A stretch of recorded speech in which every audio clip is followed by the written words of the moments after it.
देश और दुनिया की सबसे मशहूर कहानियाँ हिंदी में रोशनी के संग। चलिए शुरू करते हैं आज की कहानी। एक लंबे अंतराल के बाद आज मैं फिर हमारे श्रोताओं के लिए लेकर आई हूँ शर्लॉक होम्स की एक नई दास्तान। तो दोस्तों, आज की हमारी मुलाकात में मैं आपको सुनाऊंगी आर्थर कॉनन डॉयल द्वारा लिखी गई कहानी the adventure of the solitary cyclist का हिंदी अनुवाद। तो चलिए शुरू करते हैं हमारी आज की मुलाकात। 1894 से 1901 तक मिस्टर शर्लॉक होम्स बहुत बिजी आदमी थे। ये कहना सही होगा कि उन 8 सालों में कोई भी पब्लिक केस ऐसा नहीं था जिसमें उनसे सलाह न ली गई हो, और सैकड़ों प्राइवेट केस थे जिनमें से बहुत कुछ पेचीदा और अनोखे थे, जिसमें उन्होंने अहम रोल निभाया था। इस लंबे समय तक लगातार काम करने का नतीजा कई चौंकाने वाली सफलताएं और कुछ जरूरी नाकामियां थी। क्योंकि मैंने इन सभी केस के पूरे नोट्स संभाल कर रखे हैं और मैं खुद भी उनमें से कई में पर्सनली शामिल रहा हूं, इसलिए सोचा जा सकता है कि ये जानना आसान काम नहीं है कि मुझे पब्लिक के सामने कौन सा केस रखना चाहिए।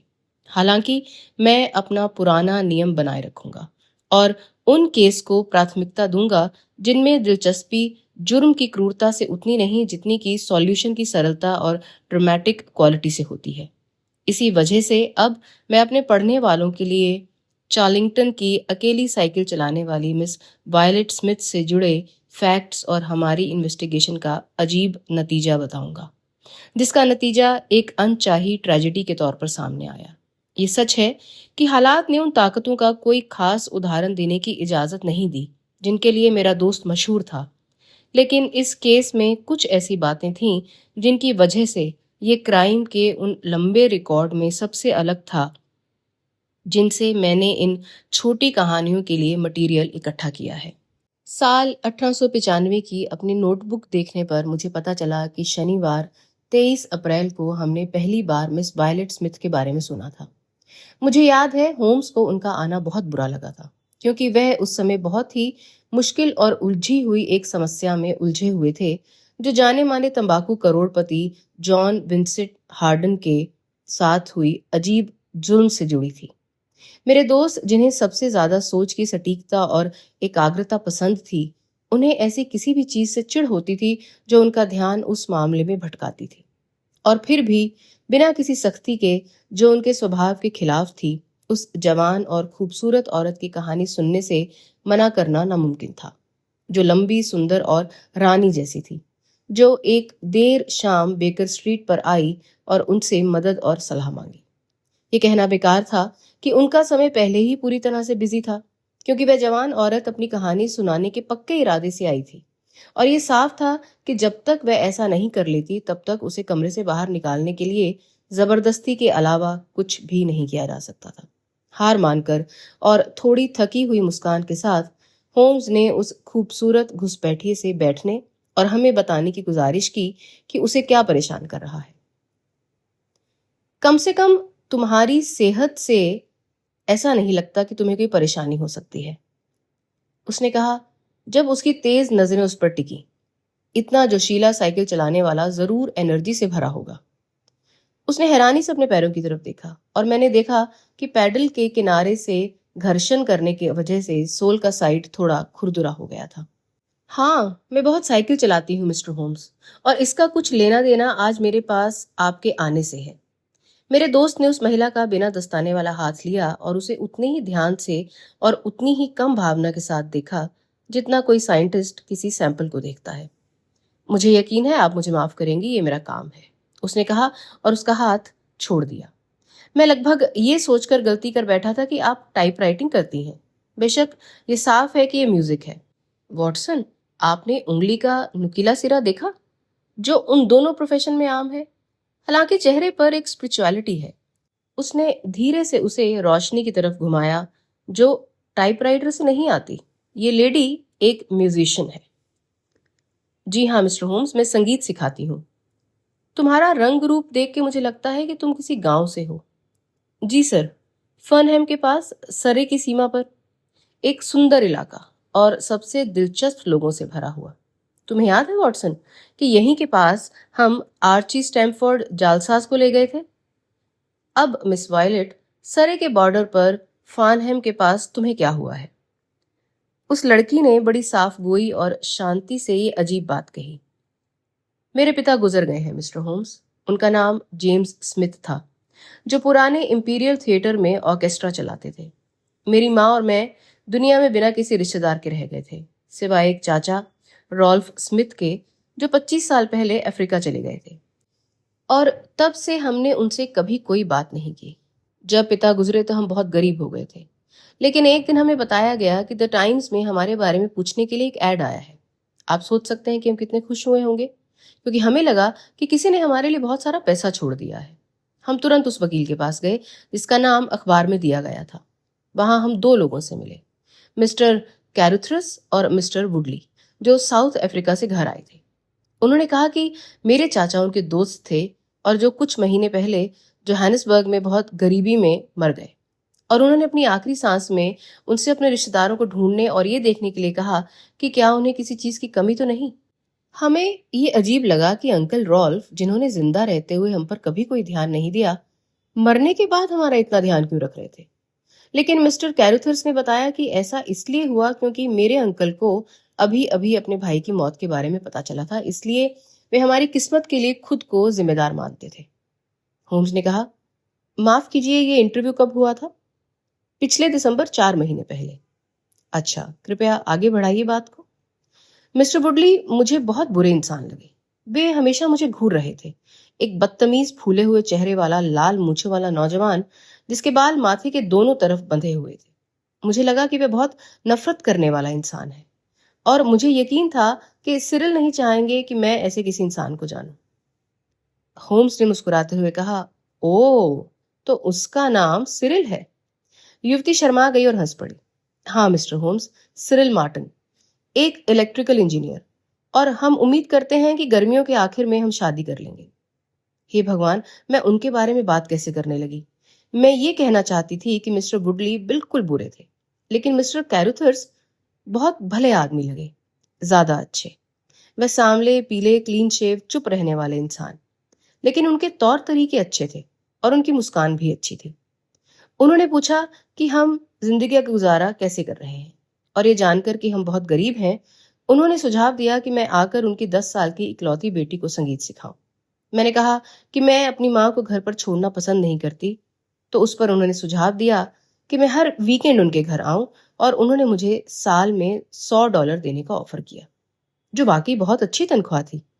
तो बात खत्म हुई और मैंने मान लिया, और मैं फानहेम से लगभग 6 मील की दूरी पर चिल्ड्रन ग्रैंड चली गई। मिस्टर कैरुथर्स विधुर थे, लेकिन उन्होंने अपने घर की देखभाल के लिए मिसेस डिक्सन नाम की एक बहुत ही इज्जतदार बुजुर्ग महिला हाउसकीपर रखी हुई थी। बच्ची बहुत प्यारी थी और सब कुछ ठीक लग रहा था। मिस्टर कैरुथर्स बहुत दयालु और बहुत म्यूजिकल थे, और हमारी शामें साथ में बहुत अच्छी गुजरती थी। जैसा कि हमारा एग्रीमेंट था, हर वीकेंड मैं शहर में अपनी माँ के घर चली जाती थी। मेरी खुशी में पहली कमी आई लाल मूंछों वाले मिस्टर वुडली के आने से। वह एक हफ्ते के लिए मिलने आया था, और मुझे तो लगा जैसे 3 महीने रह गया। वह एक डरावना इंसान था, बाकी सबके साथ गुंडागर्दी करता था, लेकिन मेरे लिए तो उससे ज्यादा बुरा था। उसने मुझसे घिनौना प्यार किया, अपनी दौलत की शेखी बघारी, कहा कि अगर मैं उससे शादी कर लूं तो मुझे लंदन के सबसे अच्छे हीरे मिलेंगे। और आखिर में जब मेरा उसे कोई लेना देना नहीं रहा, तो एक दिन डिनर के बाद उसने मुझे अपनी बाहों में जकड़ लिया। वह बहुत ताकतवर था, और उसने कसम खाई थी कि जब तक मैं उसे किस नहीं करूंगी वह मुझे जाने नहीं देगा। मिस्टर कैरुथर्स अंदर आए और उसे मुझसे अलग किया, जिस पर वह अपने होस्ट पर ही टूट पड़ा, उसे गिरा दिया और उसका चेहरा काट दिया। जैसा कि आप सोच सकते हैं, उसके साथ उसकी विजिट खत्म हो गई। मिस्टर कैरुथर्स ने अगले दिन मुझसे माफी मांगी और मुझे भरोसा दिलाया कि मुझे फिर कभी ऐसी बेइज्जती का सामना नहीं करना पड़ेगा। मैंने तब से मिस्टर वुडली को नहीं देखा है। और अब मिस्टर होम्स, मैं आखिरकार उस खास बात पर आती हूँ जिसकी वजह से मैंने आज आपसे सलाह मांगी है। आपको पता होना चाहिए कि हर शनिवार सुबह मैं अपनी साइकिल से फानहेम स्टेशन तक जाती हूँ, ताकि शहर के लिए 12:22 की गाड़ी पकड़ सकूं। चिल्ड्रन ग्रेन से सड़क सुनसान है, और एक जगह तो ये खास तौर पर सुनसान है क्योंकि एक तरफ चार्लिंगटन हीथ और दूसरी तरफ चार्लिंगटन हॉल के आसपास के जंगलों के बीच में 1 मील से ज्यादा लंबा रास्ता है। आपको इससे ज्यादा सुनसान सड़क कहीं नहीं मिलेगी, और जब तक आप क्रुक्सबरी हिल के पास हाईवे पर नहीं पहुंचते, तब तक आपको कोई गाड़ी या किसान भी बहुत कम ही दिखाई देते हैं। 2 हफ्ते पहले मैं इसी जगह से गुजर रही थी जब मैंने इत्तेफाक से पीछे मुड़कर देखा तो एक आदमी साइकिल पर मेरे पीछे आ रहा था। वह एक अधेड़ उम्र का आदमी था जिसकी छोटी काली दाढ़ी थी। फार्नहेम पहुंचने से पहले मैंने पीछे मुड़कर देखा, लेकिन वह आदमी जा चुका था, इसलिए मैंने उसके बारे में और नहीं सोचा। लेकिन आप सोच सकते हैं कि मैं कितनी हैरान हुई मिस्टर होम्स जब सोमवार को लौटने पर मैंने उसी आदमी को उसी सड़क पर देखा। मेरी हैरानी तब और बढ़ गई जब अगले शनिवार और सोमवार को ठीक पहले जैसी ही घटना दोबारा हुई। वो हमेशा मुझसे दूरी बनाए रखा और मुझे किसी भी तरह उसने परेशान नहीं किया, लेकिन फिर भी मैं ये निश्चित रूप से कहती हूँ कि बहुत अजीब बात थी। मैंने ये बात मिस्टर कैरुथर्स को बताई, जो मेरी बातों में दिलचस्पी ले रहे थे, और उन्होंने मुझे बताया कि उन्होंने घोड़ा और ट्रैप ऑर्डर किया है ताकि भविष्य में मुझे इन सुनसान सड़कों पर बिना किसी साथी के ना गुजरना पड़े। घोड़ा और ट्रैप इस हफ्ते आने वाले थे, लेकिन किसी वजह से उनकी डिलीवरी नहीं हुई और मुझे फिर से स्टेशन तक साइकिल से आना पड़ा। यह आज सुबह की बात है। आप सोच सकते हैं कि जब मैं चार्लिंगटन हीथ आई तो मैंने देखा वहां पक्का वही आदमी था, ठीक वैसा ही जैसा वह 2 हफ्ते पहले था। वह मुझसे हमेशा इतनी दूर रहता है कि मैं उसका चेहरा साफ से नहीं देख पाऊं, लेकिन वह पक्का कोई ऐसा था जिसे मैं नहीं जानती थी। उसने गहरे रंग का सूट और कपड़े की टोपी पहनी हुई थी। उसके चेहरे पर बस एक ही चीज जो मैं साफ तौर पर देख पा रही थी, वह थी उसकी गहरी दाढ़ी। आज मैं घबराई नहीं, लेकिन मैं उत्सुकता से परेशान हो गई, और मैंने ही पता लगाने के लिए कि वह कौन है और क्या चाहता है अपनी साइकिल धीमी कर दी, लेकिन उसने भी अपनी साइकिल धीमी कर दी। फिर मैं पूरी तरह रुक गई, लेकिन वह भी रुक गया। फिर मैंने उसके लिए एक ट्रैप बिछाया। सड़क पर एक तेज मोड़ था और मैंने बहुत तेजी से इसके चारों ओर पैडल मारे, और फिर मैं रुक गई और इंतजार करने लगी। मुझे उम्मीद थी कि वह घूमने निकलेगा और रुकने से पहले मुझसे आगे निकल जाएगा, लेकिन मुझे वह कभी नहीं दिखा। फिर मैं वापस गई और कोने की तरफ देखा। मुझे 1 मील लंबी सड़क दिख रही थी, लेकिन वह उस पर नहीं था।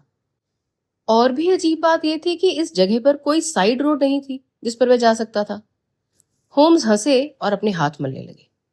उन्होंने कहा, इस केस में जरूर कुछ खास बातें हैं। आपके मोड़ पर मुड़ने और ये पता चलने के बीच की सड़क साफ है कितना समय बीता? 2 या 3 मिनट। तो वह सड़क से पीछे नहीं हट सकता था, और आप कहती हैं कि कोई साइड रोड भी नहीं है? कोई नहीं। फिर वह जरूर एक तरफ या दूसरी तरफ से पैदल रास्ता ले लेता होगा। ये जंगल के किनारे नहीं हो सकता था, वरना मैं उसे देख लेती। तो एक्सक्लूजन के प्रोसेस से हम इस बात पर पहुंचे हैं कि चार्लिंगटन हॉल की तरफ वह गया, जो जैसा मैं समझता हूं सड़क के एक तरफ अपने ग्राउंड में है। और कुछ नहीं मिस्टर होम्स, बस मैं इतनी उलझन में थी कि मुझे लगा कि जब तक मैं आपको देख नहीं लूंगी और आपकी सलाह नहीं ले लूंगी, तब तक मैं परेशान ही रहूंगी। होम्स कुछ देर तक चुपचाप बैठे रहे। आखिर में उन्होंने पूछा, वह आदमी कहाँ है जिससे तुम्हारी सगाई हुई है? वह कोवेंट्री में मिडलैंड इलेक्ट्रिक कंपनी में है। वह आपसे अचानक मिलने तो नहीं आएगा? ओ मिस्टर होम्स, जैसे कि मैं उसे जानती ही नहीं। क्या आपको कोई और प्रशंसक? सिरिल को जानने से पहले कई बार, और तब से वुडली, एक बहुत ही भयानक आदमी, अगर आप उसे प्रशंसक कह सकते हैं तो। कोई और नहीं? हमारा फेयर क्लाइंट थोड़ा कंफ्यूज लग रहा था। होम्स ने पूछा, वह कौन था? ओह, हो सकता है ये मेरा बस एक ख्याल हो, लेकिन मुझे कभी कभी लगता है कि मेरे मालिक मिस्टर कैरुथर्स मुझ में बहुत दिलचस्पी लेते हैं। हम दोनों काफी मिलते जुलते हैं। मैं शाम को उनके साथ गाने गाती हूँ। उन्होंने कभी कुछ नहीं कहा। वह एक परफेक्ट जेंटलमैन है, लेकिन एक लड़की को पता चल ही जाता है। होम्स गंभीर दिखे। वह कारोबार क्या करते हैं? एक अमीर आदमी है। घोड़े या गाड़ी नहीं है? खैर, कम से कम वह काफी अमीर तो है, लेकिन एक हफ्ते में 2 या 3 बार सिटी जाते हैं। उसे साउथ अफ्रीका के गोल्ड शेयर्स में बहुत दिलचस्पी है। मिस स्मिथ, ध्यान रखिएगा, कि कोई भी नई बात होती है तो आप मुझे बताएंगे। मैं अभी बहुत बिजी हूँ, लेकिन मैं आपके केस के बारे में कुछ पूछताछ करने के लिए समय निकालूंगा। इस बीच मुझे बताए बिना आप कोई भी कदम ना उठाएं। Good bye. और मुझे भरोसा है कि आपसे हमें सिर्फ अच्छी खबर ही मिलेगी। होम्स ने ध्यान लगाते हुए पाइप को खींचते हुए कहा, ये कुदरत का नियम है कि ऐसी लड़की के फॉलोअर्स होने चाहिए, लेकिन अपनी मर्जी से। सुनसान देहाती सड़कों पर, साइकिल पर नहीं। कोई सीक्रेट लवर, इसमें कोई शक नहीं। लेकिन वॉटसन, इस मामले में कुछ अजीब और इशारा करने वाली बातें हैं। क्या वह सिर्फ उसी समय दिखाई देगा? चार्लिंगटन हॉल के किराएदार कौन है? फिर कैरेथर्स और वुडली के बीच कनेक्शन कैसा है? क्योंकि वे इतने अलग अलग तरह के आदमी लगते हैं, वे दोनों रॉल्फ स्मिथ के रिश्तेदारों को जानने के लिए इतने उत्सुक कैसे हो गए? एक और बात, ये कैसा घराना है जो गवर्नेंस के लिए मार्केट प्राइस से दोगुना पेमेंट करता है, लेकिन स्टेशन से 6 मील दूर होने के बावजूद घोड़ा नहीं रखता? अजीब है वॉटसन, बहुत अजीब। क्या तुम साइट पर जाओगे? नहीं मेरे प्यारे दोस्त, तुम साइट पर जाओगे। ये कोई मामूली साजिश हो सकती है और मैं इसके लिए अपने दूसरी रिसर्च नहीं रोक सकता। सोमवार को तुम फानहेम जल्दी पहुंचोगे। तुम चार्लिंगटन हीथ के पास छिप जाओगे। तुम खुद इन बातों को देखोगे और जैसा तुम्हारा अपना फैसला होगा वैसा ही करोगे। फिर हॉल में रहने वालों के बारे में पूछकर तुम मेरे पास वापस आकर रिपोर्ट करना। और अब वॉटसन, इस मामले पर एक भी शब्द नहीं जब तक हमारे पास कुछ ठोस करने को ना हो, जिन पर चलकर हम अपने हल तक पहुंचने की उम्मीद कर सके। हमने उस लेडी से पता लगाया था कि सोमवार को वह वाटरलू से 9:50 बजे निकलने वाली ट्रेन से घर गई थी। इसलिए मैं जल्दी निकल गया और 9:13 वाली ट्रेन पकड़ी। फानहेम स्टेशन पर मुझे चार्लिंगटन हीथ जाने में कोई दिक्कत नहीं हुई। उस लड़की के एडवेंचर वाली जगह को गलत समझना नामुमकिन था, क्योंकि सड़क एक तरफ खुले हीथ और दूसरी तरफ एक पुराने यू हेज के बीच से गुजरती थी, जो एक पार्क के चारों ओर थी, जो शानदार पेड़ों से भरा हुआ था। लाइकेन से जड़े पत्थर का एक मेन गेट था, जिसके हर साइड पिलर पर पुराने हेरल्डिक निशान थे। लेकिन इस सेंट्रल कैरेज ड्राइव के अलावा मैंने कई जगह देखी जहां हेज में गैप थे और उनसे रास्ते निकलते थे। घर सड़क से दिखाई नहीं दे रहा था, लेकिन आसपास का माहौल उदासी और बर्बादी की निशानी था। घास के मैदान पर फूलों वाले गोरस के सुनहरे धब्बे थे, जो वसंत की तेज धूप में बहुत अच्छे से चमक रहे थे। इन्हीं में से एक झुंड के पीछे मैंने अपने लिए जगह ले ली, ताकि हॉल के गेटवे और दोनों तरफ सड़क के लंबे हिस्से पर मेरा कंट्रोल हो सके। जब मैं वहां से निकला था तो वह सुनसान थी, लेकिन अब मैंने एक साइकिल वाले को उस दिशा से आते देखा जिस दिशा से मैं आया था, उसकी उल्टी दिशा से। उसने गहरे रंग का सूट पहना हुआ था और मैंने देखा कि उसकी दाढ़ी काली थी। चार्लिंगटन के मैदान के आखिर में पहुंचकर वह अपनी मशीन से उछला और उसे झाड़ी के गैप में ले गया और मेरी नजरों से ओझल हो गया। 15 मिनट बाद एक दूसरी साइकिल वाली आई। इस बार वह लड़की स्टेशन से आ रही थी। मैंने देखा कि वह चार्लिंगटन हेज के पास आते हुए इधर उधर देख रही थी। एक पल बाद वह आदमी अपनी छिपने की जगह से निकला, अपनी साइकिल पर उछलकर बैठा और उसके पीछे चलने लगा। पूरे नजारे में सिर्फ वही लोग हिल रहे थे। वह सुंदर लड़की अपनी मशीन पर एकदम सीधी बैठी थी और उसके पीछे वाला आदमी अपने हैंडल बार पर नीचे झुका हुआ था। हर हरकत में एक अजीब सा इशारा था। उसने पीछे मुड़कर उसकी तरफ देखा और अपनी रफ्तार धीमी कर ली। वह भी धीमा हो गया। मैं रुक गई। वह भी तुरंत रुक गया और उससे 200 गज पीछे रह गया। उसकी अगली हरकत जितनी अचानक थी उतनी ही जोश से भरी हुई थी। उसने अचानक अपने पहिए घुमाए और सीधे उसकी तरफ दौड़ी। हालांकि वह भी उतना ही तेज था और बेताब होकर भाग लिया। थोड़ी देर में वह फिर से सड़क पर वापस आ गई। वह बिल्कुल भी नर्वस नहीं हुई और अपने चुपचाप खड़े अटेंडेंट की ओर ध्यान नहीं दे रही थी। वह भी मुड़ गया था और जब तक दूरी बनाए रखी उसने, जब तक कि सड़क के घुमाव ने उन्हें मेरी नजर से छिपा नहीं दिया। मैं अपने छिपने की जगह पर ही रहा और ये अच्छा हुआ कि मैंने ऐसा ही किया, क्योंकि थोड़ी देर में वह आदमी फिर से दिखाई दिया। धीरे धीरे साइकिल चलाते हुए वापस आ रहा था। वह हॉल के गेट पर मुड़ा और अपनी साइकिल से नीचे उतर गया। उसके हाथ ऊपर उठे हुए थे और ऐसा लग रहा था कि वह अपनी नेकटाई ठीक कर रहा है। फिर वह अपनी साइकिल पर चढ़ा और मुझसे दूर हॉल की तरफ चला गया। मैं झाड़ियों के बीच से भागा और पेड़ों के बीच में से झांक के देखने लगा। दूर से मुझे पुरानी ग्रे बिल्डिंग की झलक दिख रही थी, जिसमें खचाखच भरी ट्यूडर चिमनियां थी, लेकिन रास्ता घनी झाड़ियों से होकर जाता था और मुझे अपना आदमी फिर दोबारा दिखाई नहीं दिया। लेकिन मुझे लगा कि मैंने सुबह का काम काफी अच्छे से किया है और फिर मैं खुशी खुशी फार्नहेम वापस चला गया। लोकल हाउस एजेंट मुझे चार्लिंगटन हॉल के बारे में कुछ नहीं बता सका और उसने मुझे पॉल मॉल की एक जानी मानी फर्म के पास भेज दिया। वहां मैं घर जाते समय रुका और वहां के रिप्रेजेंटेटिव से अच्छे से मिला। नहीं, मैं गर्मियों के लिए चार्लिंगटन हॉल नहीं ले सकता था। मैं बस बहुत लेट हो गया था। यह लगभग 1 महीने पहले किराए पर दिया गया था। किराएदार का नाम मिस्टर विलियमसन था। वह एक इज्जतदार बुजुर्ग आदमी थे। पोलाइट एजेंट को डर था कि वह और कुछ नहीं कह पाएगा, क्योंकि उसके क्लाइंट्स के मामले ऐसे नहीं थे जिन पर वह बात कर सके। मिस्टर शेरलॉक होम्स ने उस शाम मेरी लंबी रिपोर्ट को पूरे ध्यान से सुना, लेकिन उसमें मेरी वो छोटी मोटी तारीफ नहीं थी जिसकी उम्मीद मुझे थी और जिसकी मुझे कद्र मिलनी चाहिए थी। उसके उलट उनका सख्त चेहरा हमेशा से ज्यादा गंभीर हो गया जब वे उन चीजों पर कमेंट कर रहे थे जो मैंने की थी और जो नहीं की थी। मेरे प्यारे वॉटसन, तुम्हारे छिपने की जगह बहुत गलत थी। तुम्हें बोर्ड के पीछे होना चाहिए था, तब तुम्हें इस दिलचस्प इंसान को करीब से देखने को मिलता। वैसे भी तुम कुछ 100 गज दूर थे और मिस स्मिथ से भी कम बता सकते हो। उन्हें लगता है कि वे उस आदमी को नहीं जानती। मुझे यकीन है कि वे जानती है, नहीं तो वह इतना परेशान क्यों था कि वह उसके पास ना आ जाए, कि उसका हुलिया ना देख ले। तुमने उसे हैंडल बार पर झुका हुआ बताया। फिर से छिपना, तुम समझ रहे हो? तुमने सच में बहुत गड़बड़ किया है। वह घर लौटता है और तुम जानना चाहते हो कि वे कौन है, इसलिए तुम लंदन के एक हाउस एजेंट के पास आते हो। तो मुझे क्या करना चाहिए था? मैं गुस्से में चिल्लाया। सबसे पास के पब में जाना चाहिए था। वह देहाती गॉसिप का सेंटर होता है। वहां तुम्हें मालिक से लेकर रसोई की नौकरानी तक हर किसी का नाम पता चल जाता। विलियमसन, मेरे हिसाब से इससे कुछ नहीं होता। अगर वह कोई बूढ़ा आदमी है तो वह ये एक्टिव साइकिलिस्ट नहीं है जो उस एथलेटिक जवान लड़की के पीछे भाग रहा है। तुम्हारे एक्सपीरियंस से हमें क्या मिला? यह जानकारी कि लड़की की कहानी सच है। मुझे उस पर कभी शक हुआ ही नहीं कि साइकिलिस्ट और हॉल के बीच कोई कनेक्शन है ही नहीं। मुझे इस पर भी कभी शक नहीं हुआ कि हॉल में विलियमसन किराए पर रहता है। इससे कौन बेहतर है? खैर, मेरे प्यारे सर, इतने उदास मत दिखिए।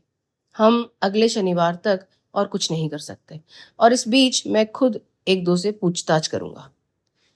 अगली सुबह हमें मिस स्मिथ का एक नोट मिला, जिसमें मैंने जो घटनाएं देखी थी उनका छोटा और सही सही जिक्र था, लेकिन लेटर का निचोड़ पोस्ट स्क्रिप्ट में था। मुझे यकीन है कि आप मेरे भरोसे का सम्मान करेंगे मिस्टर होम्स, जब मैं आपको बताऊंगी कि मेरे मालिक ने मेरे सामने शादी का प्रस्ताव रखा है, इसलिए यहाँ मेरा रहना मुश्किल हो गया है। मुझे यकीन है कि उनकी भावनाएं बहुत गहरी और बहुत सम्मानजनक हैं और साथ ही साथ बेशक मैं किसी और से प्यार करती हूँ। उन्होंने मेरे इनकार को बहुत गंभीरता से लिया, लेकिन बहुत नरमी से भी। हालांकि आप समझ सकते हैं कि स्थिति थोड़ी तनावपूर्ण है। होम्स ने लेटर खत्म करते हुए सोचते हुए कहा, लगता है हमारा जवान दोस्त मुश्किल में पड़ रहा है। ये केस पक्का मेरे सोचे हुए से ज्यादा दिलचस्प बातें और आगे बढ़ने की ज्यादा गुंजाइश दिखाता है। देश में एक शांत सुकून भरे दिन में मुझे कोई नुकसान नहीं होगा और मैं आज दोपहर जाकर अपनी बनाई एक दो थ्योरी को टेस्ट करना चाहता हूँ। होम्स का गांव में शांत दिन एक अनोखे तरीके से खत्म हुआ, क्योंकि वह देर शाम बेकर स्ट्रीट पहुंचा। उसका होंठ कटा हुआ था और माथे पर एक फीका सा गांठ भी बना हुआ था। साथ ही उसके चेहरे पर एक अलग ही तरह का माहौल था, जिससे वह स्कॉटलैंड यार्ड की जांच का सही निशाना बन सकता था। वह अपने कारनामों से बहुत खुश था और उन्हें बताते हुए वह दिल खोलकर हंसा। उसने कहा, मैं इतनी कम एक्टिव एक्सरसाइज करता हूं कि यह हमेशा एक ट्रीट जैसा होता है। आपको पता है कि मुझे बॉक्सिंग के पुराने अच्छे ब्रिटिश खेल में थोड़ी महारत हासिल है। कभी कभी ये काम आता है, जैसे कि आज। इसके बिना मुझे बहुत बुरी हालत में पहुंचना पड़ता। मैंने उससे विनती की कि वह मुझे बताए कि क्या हुआ था। मुझे वह कंट्री पब मिला जिसके बारे में मैंने आपको पहले ही बता दिया था, और वहां मैंने चुपके से पूछताछ की। मैं बार में था और एक बातूनी मकान मालिक मुझे वह सब बता रहा था जो मैं चाहता था। विलियमसन एक सफेद दाढ़ी वाला आदमी है और वह हॉल में नौकरों के एक छोटे से स्टाफ के साथ अकेला रहता है। कुछ अफवाह ये है कि या तो वह पादरी है या पास्ट में रहा है, लेकिन हॉल में उसके थोड़े समय के रहने के दौरान एक दो घटनाएं ऐसी मुझे पता लगी जो एक पादरी तो नहीं कर सकता।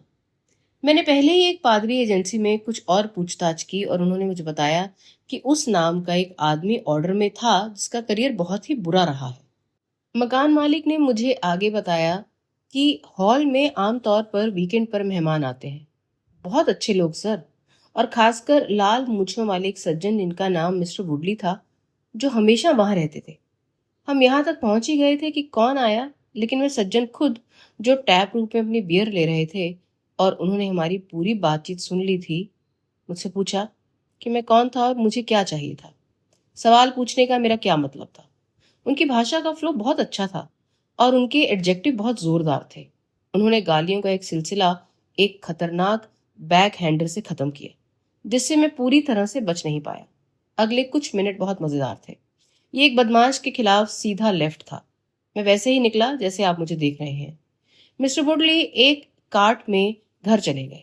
इस तरह मेरा कंट्री ट्रिप खत्म हो गया और ये मानना होगा कि चाहे कितना भी मजेदार रहा हो, सरे बॉर्डर पर मेरा दिन आपके दिन से ज्यादा फायदेमंद नहीं रहा। गुरुवार को हमारे क्लाइंट का एक और लेटर आया।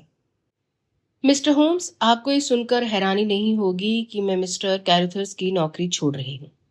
ज्यादा सैलरी भी मुझे अपनी हालत की परेशानियों से नहीं बचा पाएगी। शनिवार को मैं शहर वापस आ रही हूँ और मेरा वहां वापस जाने का कोई इरादा नहीं है।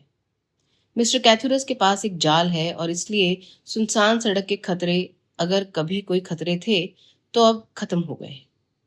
मेरे खास जाने की वजह सिर्फ मिस्टर कैथुरस के साथ तनावपूर्ण हालात नहीं है, बल्कि उस बुरे आदमी मिस्टर वुडली का फिर से दिखना भी है। वह हमेशा से ही डरावना था, लेकिन अब वह पहले से भी ज्यादा डरावना लग रहा है, क्योंकि ऐसा लगता है कि उसका कोई एक्सीडेंट हुआ है और वह बहुत बिगड़ गया है। मैंने उसे खिड़की से देखा था, लेकिन मुझे खुशी है कि मैं उससे मिली नहीं। उसने मिस्टर कैरेथस से लंबी बात की, जो बाद में बहुत उत्साहित लग रहे थे। वुडली जरूर पड़ोस में ही रहता होगा, क्योंकि वह यहाँ सोता नहीं है, और फिर भी आज सुबह मैंने उसे झाड़ियों में घूमते हुए देखा। मैं तो चाहूंगी कि कोई जंगली जानवर इस जगह पर घूमे। मैं उससे इतनी नफरत करती हूँ, इतना डरती हूँ कि मैं आपको बता नहीं सकती। मिस्टर कैरेथस ऐसे जानवर को एक पल के लिए कैसे झेल सकते हैं? हालांकि शनिवार को मेरी सारी परेशानियां खत्म हो जाएंगी। मुझे भरोसा है वॉटसन, मुझे भरोसा है, होम्स ने गंभीरता से कहा। उस छोटी औरत के आसपास कोई गहरी साजिश चल रही है और ये हमारा फर्ज है कि हम देखें कि उस आखिरी सफर में कोई उसके साथ छेड़छाड़ ना करे। मुझे लगता है वॉटसन कि हमें शनिवार सुबह 7 में जाने के लिए समय से निकलना चाहिए और ये पक्का करना चाहिए कि इस अजीब और बिना नतीजे वाली जांच का कोई बुरा अंत ना हो। मैं मानता हूं कि मैंने अब तक इस केस को बहुत सीरियसली नहीं लिया था, जो मुझे बहुत खतरनाक से ज्यादा अजीब और बेतुका लगा था। कोई आदमी किसी खूबसूरत औरत का इंतजार करे या उसका पीछा करे, ये कोई नई बात नहीं है। और अगर उसमें इतनी भी हिम्मत थी कि उसने ना सिर्फ उससे बात करने की हिम्मत नहीं की, बल्कि उसके पास से भाग भी गया, तो वह कोई बहुत बड़ा खतरनाक हमलावर नहीं था। बदमाश वुडली एक बहुत अलग इंसान है, लेकिन एक बार को छोड़कर उसने हमारी क्लाइंट को परेशान नहीं किया था, और अब वह कैरुथस के घर गया था बिना उनकी मौजूदगी में दखल दिए। साइकिल पर बैठा आदमी बेशक हॉल में होने वाली उन वीकेंड पार्टियों का मेंबर था जिनके बारे में पब वाले ने बात की थी, लेकिन वह कौन था या उसे क्या चाहिए था, ये हमेशा की तरह साफ नहीं था।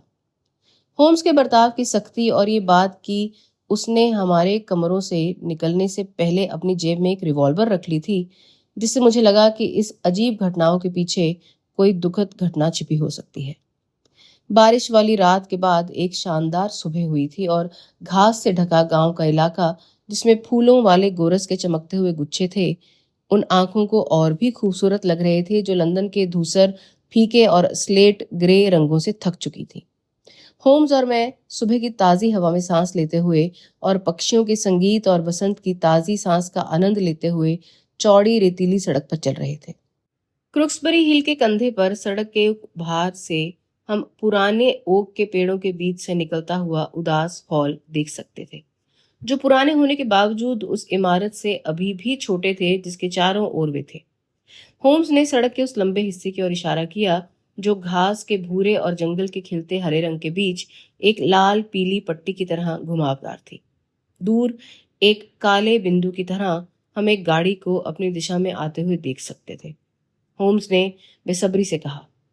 मैंने आधे घंटे का समय दिया था, उसने कहा। अगर यही उसका जाल है तो वह पहले वाली ट्रेन पकड़ रही होगी। मुझे डर है वॉटसन कि हम उससे मिल पाएं उससे पहले वह चार्लिंगटन पार कर चुकी होगी। जैसे ही हम चढ़ाई पार कर गए हमें गाड़ी दिखाई नहीं दे रही थी, लेकिन हम इतनी तेजी से आगे बढ़े कि मेरी आराम की जिंदगी मुझ पर असर डालने लगी और मैं पीछे छूटने को मजबूर हो गया। हालांकि होम्स हमेशा ट्रेनिंग में रहता था क्योंकि उसके पास बहुत ज्यादा नर्वस एनर्जी थी जिससे वह काम ले सकता था। उसके फुर्तीले कदम कभी धीमे नहीं हुए जब तक कि अचानक जब वह मुझसे 100 गज आगे था रुक गया और मैंने उसे दुख और निराशा के इशारे के साथ हाथ ऊपर उठाते हुए देखा। उसी पल एक खाली डॉग कार्ट घोड़ा सरपट दौड़ रहा था, लगाम घसीट रही थी, सड़क के मोड़ पर दिखाई दी और तेजी से हमारी ओर बढ़ी। बहुत देर हो गई वॉटसन, बहुत देर हो गई, होम्स चिल्लाया जब मैं हांफते हुए उसकी तरफ भागा। मैं बेवकूफ था कि मैंने पहली वाली ट्रेन नहीं पकड़ी। ये किडनैपिंग है वॉटसन, किडनैपिंग, मर्डर। भगवान जाने क्या। सड़क ब्लॉक करो, घोड़े को रोको, बिल्कुल अभी कूदो और देखते हैं कि मैं अपनी गलती का नतीजा ठीक कर पाता हूं या नहीं।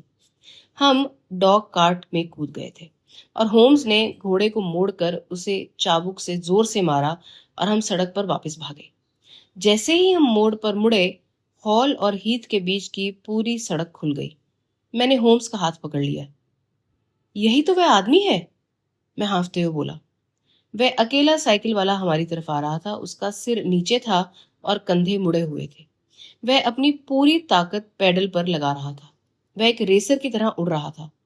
अचानक उसने अपना दाढ़ी वाला चेहरा ऊपर उठाया, हमें अपने पास देखा और अपनी साइकिल से उछलकर गाड़ी रोक दी। कोयले जैसी काली दाढ़ी उसके चेहरे के पीलेपन के बिल्कुल उलट थी और उसकी आंखें ऐसी चमक रही थीं जैसे उसे बुखार हो। उसने हमें और डॉग कार्ट को घूरा, फिर उसके चेहरे पर हैरानी का भाव आ गया। हेलो, वहीं रुको, वह चिल्लाया। अपनी साइकिल पकड़कर हमारा रास्ता रोक दिया। तुम्हें ये डॉग कार्ट कहाँ से मिली? गाड़ी आगे बढ़ाओ यार, वह चिल्लाया, अपनी साइड पॉकेट से पिस्तौल निकालते हुए। गाड़ी आगे बढ़ाओ, मैं कहता हूं, नहीं तो जॉर्ज, मैं तुम्हारे घोड़े में गोली मार दूंगा। होम्स ने लगाम मेरी गोद में फेंकी और गाड़ी से नीचे कूद गया। तुम ही वो आदमी हो जिसे हम देखना चाहते हैं। मिस वायलेट स्मिथ कहाँ है? उसने अपने तेज और साफ अंदाज में पूछा। मैं तुमसे यही पूछ रहा हूं कि तुम उसकी डॉग कार्ट में हो। तुम्हें पता होना चाहिए कि वह कहाँ है। हमें सड़क पर डॉग कार्ट मिली, उसमें कोई नहीं था। हम उसी लड़की की मदद करने के लिए वापस चले गए। हे भगवान, हे भगवान, मैं क्या करूं? अजनबी निराशा में चिल्लाया। उन्होंने उसे पकड़ लिया है, उस शैतान वुडली और बदमाश पादरी को। आओ यार आओ, अगर तुम सच में उसके दोस्त हो, मेरे साथ खड़े रहो और हम उसे बचा लेंगे, अगर मुझे अपनी लाश चार्लिंगटन वुड में छोड़नी पड़े तो भी। वह बिना ध्यान भटके हाथ में पिस्तौल लिए झाड़ी में एक दरार की ओर भागा। होम्स उसके पीछे गया और मैं घोड़े को सड़क के किनारे चरते हुए छोड़कर होम्स के पीछे चला गया। यहीं से वे आए थे, उसने कीचड़ भरे रास्ते पर कई पैरों के निशानों की ओर इशारा करते हुए कहा। हेलो, एक मिनट रुको, झाड़ियों में ये कौन है? वह करीब 17 साल का एक जवान लड़का था जो घोड़े जैसे कपड़े पहना था, चमड़े की डोरियां और गेटर पहने हुआ था। वह पीठ के बल लेटा था, उसके घुटने ऊपर थे, उसके सिर पर एक भयानक चोट थी। वह बेहोश था लेकिन जिंदा था। उसके घाव को देखकर मुझे पता चला कि वह हड्डी में नहीं घुसा था। अजनबी चिल्लाया, वह पीटर है, दूल्हा। उसने उसे भगा दिया। जानवरों ने उसे खींचकर डंडों से मारा है। उसे पड़े रहने दो। हम उसका कुछ भला नहीं कर सकते, लेकिन हम उसे उस सबसे बुरी किस्मत से बचा सकते हैं जो उस औरत के साथ हो सकती है। हम पागलों की तरह पेड़ों के बीच में से घुमावदार रास्ते पर भागे। हम घर के चारों ओर झाड़ियों के पास पहुंच ही गए थे कि होम्स ने गाड़ी रोक दी। वे घर नहीं गए। ये उनके निशान बाईं ओर हैं, यहाँ लॉरेल झाड़ियों के पास। हाँ, मैं कह रहा हूं। जैसे ही वह बोल रहा था, हमारे सामने झाड़ियों के घने झुरमुट में से एक औरत की तेज चीख निकली। एक ऐसी चीख जो डर के मारे कांप रही थी। ये अचानक घुटन और गुर्राहट के साथ अपने सबसे ऊंचे सुर पर खत्म हो गई। इस तरफ, इस तरफ, वे बॉलिंग एली में है। अजनबी चिल्लाया और झाड़ियों से भागा। कायर कुत्तों, रुक जाओ! जेंटलमैन, मेरे पीछे आइए। बहुत देर हो गई है, बहुत देर हो गई, जिंदा जिंगो की कसम। हम अचानक पुराने पेड़ों से घिरे एक सुंदर हरे भरे मैदान में पहुंच गए। उसके दूसरी तरफ एक बड़े ओक के पेड़ की छाया में 3 लोगों का एक अकेला ग्रुप खड़ा हुआ था। उनमें से एक औरत थी, हमारी क्लाइंट, झुकी हुई और बेहोश। उसके मुंह पर रुमाल था। उसके सामने एक क्रूर, भारी चेहरे वाला, लाल मूंछों वाला नौजवान खड़ा था। उसके पैर खुले हुए थे, एक हाथ कमर पर था, दूसरा राइडिंग क्रॉप लहरा रहा था। उसका पूरा अंदाज जीत के जोश का था। उनके बीच एक बूढ़ा, सफेद दाढ़ी वाला आदमी था, जिसने हल्के ट्वीड सूट के ऊपर एक छोटा सा सुरप्लिस पहना हुआ था। जाहिर है उसने अभी अभी शादी की रस्म पूरी की थी, क्योंकि जैसे ही हम वहां पहुंचे, उसने अपनी प्रेयर बुक जेब में रख ली और खुशी खुशी बधाई देते हुए उस शैतान दूल्हे की पीठ थपथपाई। वे शादीशुदा हैं? मैंने हाँफते हुए कहा। चलो चलो, हमारे गाइड ने चिल्लाया, चलो! वह घास के मैदान में दौड़ा। होम्स और मैं उसके पीछे पीछे थे। जैसे ही हम वहां पहुंचे, वह महिला सहारे के लिए पेड़ के तने से लड़खड़ा गई। विलियमसन, जो पहले पादरी थे, ने दिखावटी विनम्रता में हमें झुककर प्रणाम किया और गुंडा वुडली जोर से और खुशी से हंसते हुए आगे बढ़ा। बॉब, तुम अपनी दाढ़ी हटा सकते हो, उसने कहा। मैं तुम्हें अच्छी तरह जानता हूं। खैर, तुम और तुम्हारे दोस्त सही समय पर आए हैं ताकि मैं तुम्हें मिसेस वुडली से मिलवा सकूं। हमारे गाइड का जवाब अनोखा था। उसने अपनी काली दाढ़ी नोचकर जमीन पर फेंक दी, जिसके नीचे एक लंबा पीला क्लीन शेव चेहरा दिखाई दिया। फिर उसने अपनी रिवॉल्वर उठाई और उस नौजवान बदमाश को कवर किया, जो हाथ में खतरनाक राइडिंग क्रॉप लहराते हुए उस पर बढ़ रहा था। हाँ, हमारे साथी ने कहा, मैं बॉब कैरुथर्स हूं, और अगर मुझे इसके लिए कुछ करना पड़ा तो मैं इस औरत को सही साबित करूंगा। मैंने तुम्हें बताया था कि अगर तुमने उसके साथ छेड़छाड़ की तो मैं क्या करूंगा, और भगवान की कसम, मैं अपनी बात का पक्का हूं। तुम बहुत देर से आए हो, वह मेरी पत्नी है। नहीं, अब वह आपकी विधवा है। उसकी रिवॉल्वर गूंजी और मैंने वुडली की वैस्केट के सामने से खून बहते देखा। वह चीखते हुए घूमा और पीठ के बल गिर पड़ा। उसका भयानक लाल चेहरा अचानक एक भयानक धब्बेदार पीलेपन में बदल गया।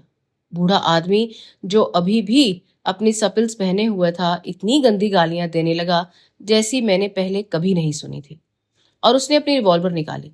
लेकिन इससे पहले कि वह उसे उठा पाता, वह होम्स के हथियार की नली को देख रहा था। बस, बहुत हो गया, मेरे दोस्त ने ठंडे स्वर में कहा। पिस्तौल गिराओ। वॉटसन, पिस्तौल उठाओ। उसके सिर पर रखो। शुक्रिया। तुम कैरुथस, मुझे वह रिवॉल्वर दो। हम अब और मारपीट नहीं करेंगे। आओ, उसे मुझे दो। आप कौन हैं? मेरा नाम शैर्लक होम्स है। हे भगवान! तुमने मेरे बारे में सुना है, मैं समझ गया। जब तक पुलिस नहीं आ जाती, मैं सरकारी पुलिस को रिप्रेजेंट करूंगा। लो तुम, उसने डरे हुए दूल्हे पर चिल्लाया, जो मैदान के किनारे पर आ गया था। इधर आओ। ये नोट लेकर जितनी तेजी से हो सके फार्नहेम जाओ। उसने अपनी नोटबुक के एक पन्ने पर कुछ शब्द लिखे। इसे पुलिस स्टेशन के सुपरिटेंडेंट को दे दो। जब तक वह नहीं आ जाता, मैं तुम सबको अपनी पर्सनल कस्टडी में रखूंगा। होम्स की मजबूत और शानदार पर्सनालिटी ने उस दुखद सीन पर अपना दबदबा बनाए रखा, और सभी उसके हाथों की कठपुतली बन गए थे।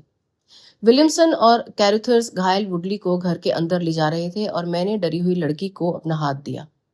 घायल आदमी को उसके बिस्तर पर लिटा दिया गया था, और होम्स के कहने पर मैंने उसकी जांच की। मैं अपनी रिपोर्ट वहां ले गया, और जहां मैं अपने दोनों कैदियों के साथ पुराने टेपेस्ट्री वाले डाइनिंग रूम में बैठा था, मैंने कहा, वह मरेगा नहीं, जिंदा रहेगा। क्या? कैरुथर्स अपनी कुर्सी से उछलते हुए चिल्लाया। मैं ऊपर जाकर पहले उसे खत्म करूंगा। क्या तुम मुझे बताओगे कि उस लड़की, उस परी को जिंदगी भर के लिए रोरिंग जैक वुडली से बांध दिया जाएगा? होम्स ने कहा, तुम्हें इस बारे में चिंता करने की जरूरत नहीं है। दो बहुत अच्छे कारण हैं कि उसे किसी भी हालत में उसकी पत्नी नहीं बनना चाहिए। पहली बात, हम मिस्टर विलियमसन के शादी करने के अधिकार पर सवाल उठाने में पूरी तरह सुरक्षित हैं। मुझे नियुक्त किया गया है, बूढ़ा बदमाश चिल्लाया। और अनफ्रॉक भी। एक बार पादरी हमेशा पादरी। मुझे नहीं लगता। लाइसेंस कैसा रहेगा? हमारे पास शादी के लिए लाइसेंस था, वो मेरी जेब में है। तो फिर तुमने इसे एक चाल से हासिल किया। लेकिन किसी भी हाल में जबरदस्ती की शादी कोई शादी नहीं है, बल्कि ये एक बहुत गंभीर जुर्म है, जैसा कि तुम अपनी बात खत्म करने से पहले जान जाओगे। अगले 10 साल या उसके आसपास तुम्हें इस बात पर सोचने का समय मिलेगा। अगर मैं गलत नहीं हूं, जहां तक तुम्हारी बात है कैरुथर्स, बेहतर होता कि तुम अपनी पिस्तौल अपनी जेब में ही रखते।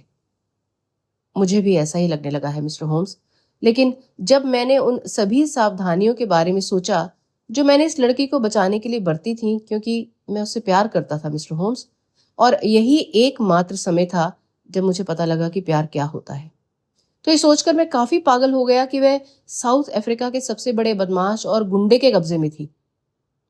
एक ऐसा आदमी जिसका नाम किम्बर्ली से जोहानिसबर्ग तक एक पवित्र आतंक है। क्यों मिस्टर होम्स, आप शायद ही यकीन करेंगे, लेकिन जब से वह लड़की मेरे यहाँ नौकरी कर रही है, मैंने उसे कभी भी इस घर के आगे से नहीं जाने दिया, जहां मुझे पता था कि ये बदमाश छिपे हुए हैं, बस अपनी साइकिल पर उसका पीछा किए बिना, ताकि उसे कोई नुकसान ना हो। मैंने उससे दूरी बनाए रखी और मैंने दाढ़ी रखी ताकि वह मुझे पहचान ना सके, क्योंकि वह एक अच्छी और खुश मिजाज लड़की है। और अगर उसे लगता कि मैं गांव की सड़कों पर उसका पीछा कर रहा हूं, तो वह ज्यादा समय तक मेरे यहाँ नहीं रहती। तुमने उसे उसके खतरे के बारे में क्यों नहीं बताया? क्योंकि तब फिर से वह मुझे छोड़ देती और मैं ये बर्दाश्त नहीं कर पाता। भले ही वह मुझसे प्यार ना करती, लेकिन घर में उसका सुंदरपन देखना और उसकी आवाज सुनना मेरे लिए बहुत बड़ी बात थी। मैंने कहा, ठीक है मिस्टर कैरोथर्स, आप इसे प्यार कहते हैं, लेकिन मुझे इसे स्वार्थ कहना चाहिए। शायद दोनों बातें एक साथ चलती हैं। वैसे भी मैं उसे जाने नहीं दे सकता था। इसके अलावा इतनी भीड़ के बीच ये अच्छा था कि कोई उसका ध्यान रखने के लिए उसके पास हो। फिर जब केबल आया तो मुझे पता था कि वे जरूर कोई कदम उठाएंगे। कौन सी केबल? कैरेथर्स ने अपनी जेब से एक टेलीग्राम निकाला। बस इतना ही, उसने कहा। यह छोटा और संक्षिप्त था। बूढ़ा आदमी मर चुका है। होम्स ने कहा, मुझे लगता है कि मैं समझ गया हूं कि चीजें कैसे काम करती हैं, और मैं समझ सकता हूं कि ये मैसेज, जैसा कि आप कहते हैं, उन्हें कैसे खत्म कर देगा। लेकिन जब तक हम इंतजार करते हैं, आप मुझे बता सकते हैं कि आप क्या कर सकते हैं? सर्पलिस पहने उस बूढ़े बदमाश ने बुरी भाषा की बौछार कर दी। भगवान की कसम, उसने कहा, अगर तुम हम पर चिल्लाओगे बॉब कैरुथर्स, तो मैं तुम्हारी वैसी ही सेवा करूंगा जैसी तुमने जैक वुडली की थी। तुम लड़की के बारे में जी भरकर रो सकते हो, क्योंकि ये तुम्हारा अपना मामला है, लेकिन अगर तुम अपने दोस्तों को इस सादे कपड़ों वाले पुलिस वाले के पास ले गए, तो ये तुम्हारा अब तक का सबसे बुरा दिन होगा। होम्स ने सिगरेट जलाते हुए कहा, आपको इस बात की परवाह करने की जरूरत नहीं है। आपके खिलाफ मामला काफी साफ है, और मैं बस अपनी निजी जिज्ञासा के लिए कुछ डिटेल्स मांग रहा हूँ। हालांकि अगर आपको मुझे बताने में कोई दिक्कत हो तो मैं बात करूंगा, और फिर आप देखेंगे कि आप अपने राज छिपाने का कितना मौका रखते हैं। सबसे पहले, आप में से 3 लोग इस गेम के लिए साउथ अफ्रीका से आए थे। आप, विलियमसन, आप कैरुथर्स और वुडली। झूठ नंबर 1, बूढ़े आदमी ने कहा। मैंने उनमें से किसी को भी 2 महीने पहले तक नहीं देखा था, और मैं अपनी जिंदगी में कभी अफ्रीका नहीं गया। इसलिए आप इसे अपनी पाइप में डालकर पी सकते हैं, मिस्टर बिजी बॉडी होम्स। वह जो कह रहा है वह सच है, कैरुथर्स ने कहा। अच्छा, आप में से 2 लोग आए थे। उनकी इज्जत तो हमारी अपनी बनाई हुई चीज है। आप साउथ अफ्रीका में रॉल्फ स्मिथ को जानते थे। आपको यकीन था कि वे ज्यादा दिन नहीं जिएंगे। आपको पता चल गया कि उनकी भतीजी को उनकी दौलत विरासत में मिलेगी। कैसा लगा, है ना? कैरुथर्स ने सिर हिलाया और विलियमसन ने कसम खाई। वह बेशक आपकी करीबी रिश्तेदार थी, और आपको पता चला था कि वह बूढ़ा आदमी कोई वसीयत नहीं करेगा। कैरुथर्स ने कहा, मैं पढ़ या लिख नहीं सकता था। तो तुम दोनों आए और लड़की को ढूंढ निकाला। आइडिया ये था कि तुम में से एक उससे शादी करेगा और दूसरे को लूट के माल का हिस्सा मिलेगा। किसी वजह से वुडली को पति के तौर पर चुना गया। ऐसा क्यों था? हमने यात्रा के दौरान उसके लिए ताश खेला, वह जीत गया। मैं समझा। तुमने उस लड़की को अपनी सर्विस में ले लिया और वुडली को उसे मनाने के लिए बुलाया। वह उस शराबी बदमाश को पहचान गई थी और उससे कोई लेना देना नहीं चाहती थी। इस बीच तुम्हारा अरेंजमेंट इस बात से बिगड़ गया कि तुम्हें उस लड़की से खुद प्यार हो गया। तुम अब ये सोच भी नहीं सकते थे कि यह बदमाश उसे अपना बना ले। नहीं जॉर्ज, मैं ऐसा नहीं कर सका। तुम्हारे बीच झगड़ा हो गया था। वह गुस्से में तुम्हें छोड़कर चला गया और तुमसे अलग होकर अपनी योजनाएं बनाने लगा। मुझे लगता है विलियमसन, इस आदमी को हम ज्यादा कुछ नहीं बता सकते। कैरुथर्स कड़वी हंसी के साथ चिल्लाए। हाँ, हमारा झगड़ा हुआ था और उसने मुझे गिरा दिया। वैसे इस मामले में मैं भी उसके बराबर हूँ। फिर मैं उसे देख नहीं पाया। तभी उसकी इस पादरी से बात हुई। मैंने पाया कि उन्होंने स्टेशन के लिए जिस लाइन से उसे गुजरना था, उस लाइन पर इस जगह पर मिलकर हाउसकीपिंग का काम शुरू कर दिया था। उसके बाद मैंने उस पर नजर रखी, क्योंकि मुझे पता था कि हवा में कुछ शैतानी है। मैं उन्हें समय समय पर देखता था, क्योंकि मैं जानने के लिए बेचैन था कि वे क्या चाहते हैं। 2 दिन पहले वुडली मेरे घर एक केबल लेकर आया, जिससे पता चला कि रॉल्फ स्मिथ मर चुका है। उसने मुझसे पूछा कि क्या मैं अपनी बात पर कायम रहूंगा। मैंने कहा नहीं। उसने मुझसे पूछा कि क्या मैं खुद उस लड़की से शादी करूंगा और उसे हिस्सा दूंगा। मैंने कहा कि मैं खुशी खुशी करूंगा, लेकिन मैं मुझसे शादी नहीं करेगी। उसने कहा, पहले उसकी शादी करवा देते हैं और 1-2 हफ्ते बाद शायद उसे चीजें थोड़ी अलग नजर आएंगी। मैंने कहा कि मेरा हिंसा से कोई लेना देना नहीं है। तो वह गाली गलौज करने लगा, जैसे वह बदतमीज बदमाश हो, और कसम खा रहा था कि वह उसे पकड़ कर रहेगा। वह इस वीकेंड मुझे छोड़कर जा रही थी और मैंने उसे स्टेशन ले जाने के लिए एक ट्रैप लगा रखा था। लेकिन मैं मन ही मन इतना बेचैन था कि मैं अपनी साइकिल पर उसका पीछा करने लगा। हालांकि वह चौंक गई थी और इससे पहले कि मैं उसे पकड़ पाता शरारत हो चुकी थी। मुझे इसके बारे में पहली बात तब पता चली जब मैंने तुम दोनों आदमियों को उसकी डॉग कार्ट में वापस आते देखा। होम्स उठा और अपनी सिगरेट का सिरा ग्रेट में फेंक दिया। मैं बहुत बेवकूफ रहा हूं वॉटसन, उसने कहा। जब तुमने अपनी रिपोर्ट में कहा था कि तुमने साइकिल वाले को झाड़ियों में अपनी नेक टाई ठीक करते हुए देखा था, तो बस उसी से मुझे सब कुछ पता चल जाना चाहिए था। हालांकि हम एक अजीब और कुछ मामलों में अनोखे मामले पर खुद को बधाई दे सकते हैं। मैंने ड्राइव में काउंटी पुलिस के 3 लोगों को देखा है और मुझे देखकर खुशी हुई कि छोटा घोड़ा उनके साथ चल पा रहा है। इसलिए संभावना है कि ना तो वह और ना ही दिलचस्प दूल्हा अपनी सुबह के एडवेंचर से हमेशा के लिए खराब होगा। मुझे लगता है वॉटसन कि अपनी मेडिकल हैसियत से तुम मिस स्मिथ से मिल सकते हो और उनसे कह सकते हो कि अगर वह काफी ठीक हो जाती हैं तो हम उन्हें उनकी माँ के घर तक छोड़ने में खुशी महसूस करेंगे। अगर वह पूरी तरह से ठीक नहीं हुई हैं तो तुम पाओगे कि ये इशारा कि हम मिडलैंड्स में एक युवा इलेक्ट्रिशियन को टेलीग्राफ करने वाले थे शायद इलाज पूरा कर देगा। मिस्टर कैरुथर्स, मुझे लगता है कि आपने एक बुरी साजिश में अपनी भूमिका की भरपाई के लिए जो कुछ भी कर सकते थे वह कर दिया है। ये मेरा कार्ड है सर, और अगर मेरे सबूत आपके ट्रायल में आपकी मदद कर सकते हैं तो वे आपके काम आएंगे। हमने लगातार काम की भागदौड़ में, जैसा कि पढ़ने वालों ने शायद देखा होगा, मेरे लिए अक्सर अपनी कहानियों को पूरा करना और वे आखिरी डिटेल्स देना मुश्किल हो गया है जिनकी जिज्ञासु उम्मीद कर सकते हैं। हर केस दूसरे केस की शुरुआत रहा है और एक बार संकट खत्म होने के बाद उसके किरदार हमारी व्यस्त जिंदगी से हमेशा के लिए चले गए हैं।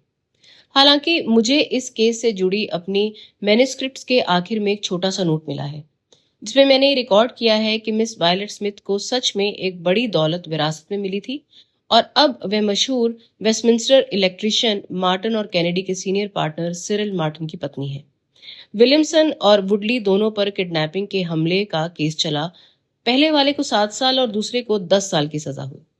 कैरुथर्स की किस्मत का मेरे पास कोई रिकॉर्ड नहीं है, लेकिन मुझे यकीन है कि कोर्ट ने उसके हमले को बहुत गंभीरता से नहीं लिया, क्योंकि वुडली की रेपुटेशन एक बहुत खतरनाक बदमाश के तौर पर थी और मुझे लगता है कि इंसाफ की मांग पूरी करने के लिए कुछ महीने काफी थे। तो दोस्तों, यहाँ खत्म होती है सॉलिटरी साइकिलिस्ट की एडवेंचर और आज की हमारी मुलाकात भी। जल्द ही आपके लिए एक नया किस्सा, नई कहानी या रिव्यू लेकर मिलने पहुंचूंगी। तब तक हमसे जुड़े रहिए और हमें अपना प्यार देते रहिए। मैं हूं आपकी दोस्त रोशनी और आप सुन रहे हैं बातचीत and short stories with Roshni.